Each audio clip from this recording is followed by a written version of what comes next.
let's get right into this next one. We're going to be talking about first is that football field that was renamed in honor of the paralyzed player. Let's get into the news broadcast. Let's go right into it.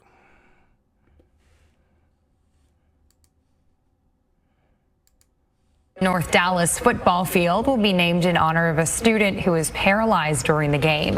His Hillcrest High School classmates have been working for years to make it happen, and they did it just in time for their class's 50th reunion. Fox 4's Lori Brown has that story. Family came first in the McClamrock home.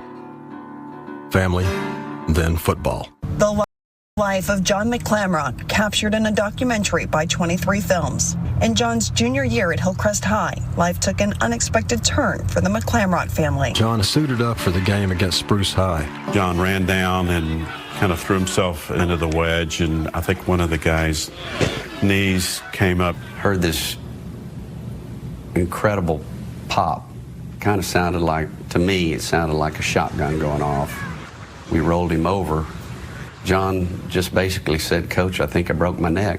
The story of John's paralyzing injury is also a story about the devotion of his mother. My mom got up every 4 hours and she'd turn him. If that's not motherly love, I don't know what is. John could not be put in a wheelchair. You cannot dismiss a mother's love for their child. They will go, especially good mothers. There's some bad, a lot of bad. Well, I don't know if it's a lot, but there's bad mothers out there.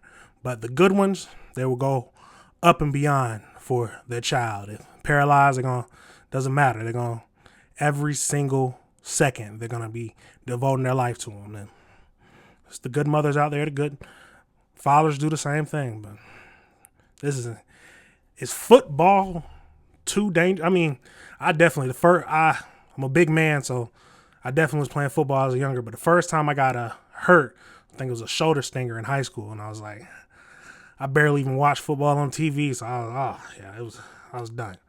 I was just gonna focus on getting into college. That was it, and pursuing my dreams of going to college. Jesus, but let's keep going. Chair, or his blood pressure would drop. Every night before she went to sleep, she'd ask God to let her live one day longer than John. And she did. John died March 18th, 2008 at 51 years old. 8 weeks later, Ann died at 89 years old. And that began the story. That is wild. Mother lived just long enough. So oh, Jesus. Yeah, I wouldn't. No parent, we've talked about this before, no parent should be burying their son. Jesus, but she did what she had to. She's up in heaven right now. If you believe in heaven, I believe in heaven, but the devotion she had. She stayed living so she could take care of her son. Yeah. It's a great mother. Story of the Hillcrest class of 75 and their mission to give John what he gave to them. I really don't know anybody that's given more of his life to Hillcrest High School than John McClamrock. McClamrock taught the class of 75 you can still have joy no matter how tough the adversity. And when I first met John, Henry, my husband, he goes, "Now my brother is a quadriplegic," and he goes, "I just want you to be prepared." And I walked in, I thought, oh, this is sad. But once he started talking, and once he made all of his jokes, and he just smiled so big, and he was so happy to meet me, it was different. You didn't see that anymore. Just to say that his classmates have really rallied around his spirit to say, let's make this happen. Let's do what we can to make this happen. And then for us to be a part of it, it all goes hand in hand. Natalie wishes John, his brother Henry, and his mother Ann were alive to see this field named in his honor May 3rd. John's brother Henry died 2 years ago of cancer. He was so proud. He was thinking, that class they just do everything. They always supported John, Ann, and Henry through everything. Marla Margol says she is thankful her classmates' story will inspire others. The strong message that, a mother's love and care, just how deep it can go and how far. And that of one's classmates. John McClamrock, for sustaining the injury that he had, really brought us together as a class. Lori Brown, Fox 4 News. That is insane. Jesus. You can, like I said, you cannot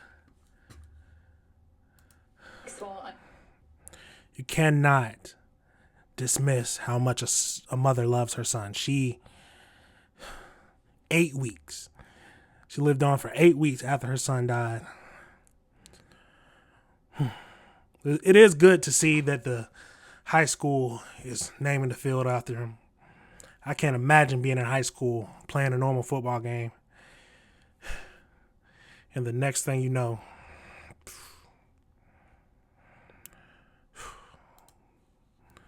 you're paralyzed.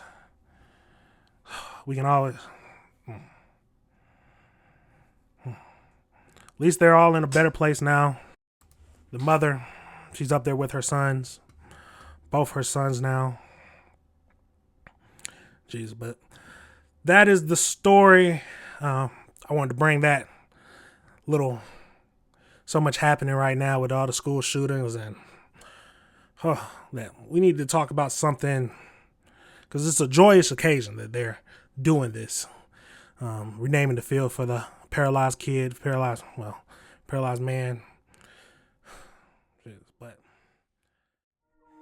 all right, everybody, remember, this is AC Reviews the Word. Remember to like us,